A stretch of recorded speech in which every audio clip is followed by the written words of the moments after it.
गझलनवाज भीमराव पांचाळे यांच्या अमृत महोत्सवी सत्कार ठाण्यात उत्साहात।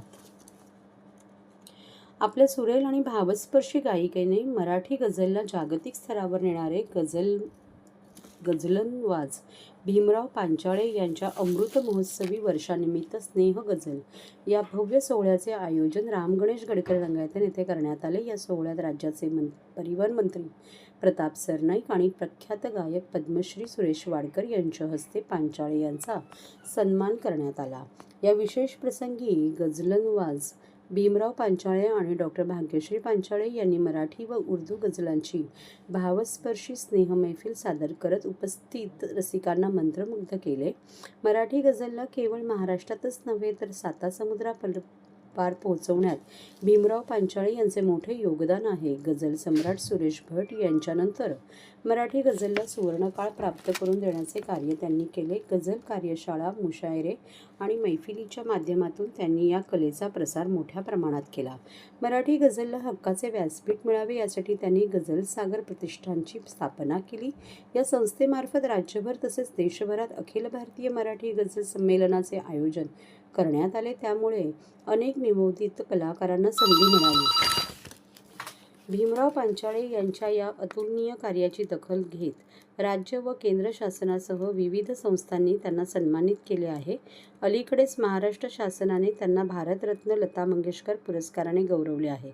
या कार्यक्रमाचे आयोजन ठाणे मनपाचे अतिरिक्त आयुक्त गझल लेखक संदीप माळवी तसेच ठाण्याचे निवासी उपजिल्हाधिकारी संदीप माने यांनी केले होते।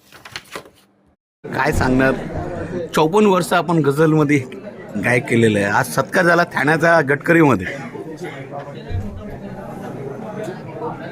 काय सांगू मी, इतका आनंदित आहे आणि एक असं म्हणतात की कारवा आहे गझलचा, जायचे आहे पुढे, हे मराठी गझल वैभव न्यायचे आहे पुढे, तेच प्रयत्न सुरू आहेत। आणि त्याला आता आजचं हे निमित्त लाभलं की रसिकांना 75 तेवढी महत्त्वाची नाही आहे, पण त्यानिमित्ताने गझल ऐकवायला मिळते आहे, सगळ्या जुन्या नव्या साथीदारांना भेटायला मिळते आहे आणि रसिकांना भरपूर ऐकवायला मिळतं आहे। आज हा आनंद आहे आजच्या दिवसाचा आणि म्हणून मी खूप खुश आहे। जसं आपण म्हणायला की हा घरचं पोरांसाठी नाही, ते कलांसाठी आहे। ते जे गझलचं जे मान्य असतो ते कोणाला भेटत नाही, जे करतो त्यालाच भेटतं। आणि कसं आहे की जो करेल तो त्या कलेचा वारस, आणि जो मनापासून करेल, रियाज करेल, मनचिंतन करेल, अभ्यास करेल आणि रसिकांसमोर प्रस्तुत होईल आपल्या पूर्ण मनोभावे की मी म्हणतो ना की बाबा रसिकांच्या कानावाटे मनात त्या शब्दांचा आशय पोचला पाहिजे, हा प्रयत्न जो करेल त्याला गझल कळते। रसिकांना काय सांगणार? रसिक तर मायबापच आहे, त्यांच्या जीवावर हा प्रवास आहे। रसिक आणि मीडिया यांनी आम्हाला तारलं, असं मी नेहमी सुरेश भटे तेच म्हणायचे आणि मी तेच की आम्हाला रसिकाश्रय लाभतो, म्हणून आम्ही आजपर्यंत आलो। हा कारवा गझलचा कारवा घेऊन आम्ही येऊ शकतो।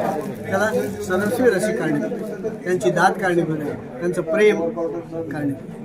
सर, अमृत महोत्सव आपला साजरा करण्यात येत आहे आणि गझल सातत्याने पण आपण सातत्याने गात राहणं यापुढे सुद्धाही गायन करत राहणार का? गायची इच्छा आहे, पण जोपर्यंत गळा चालतो, जोपर्यंत गळ्यामध्ये व्यवस्थित दम आहे, उतरत नाही, तोपर्यंत गायचं, पण हळूहळू गाणं कमी करायचं आणि शिकवण्याचं काम जास्त करायचं, अशी इच्छा।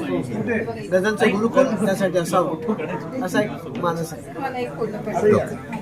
Thank you sir.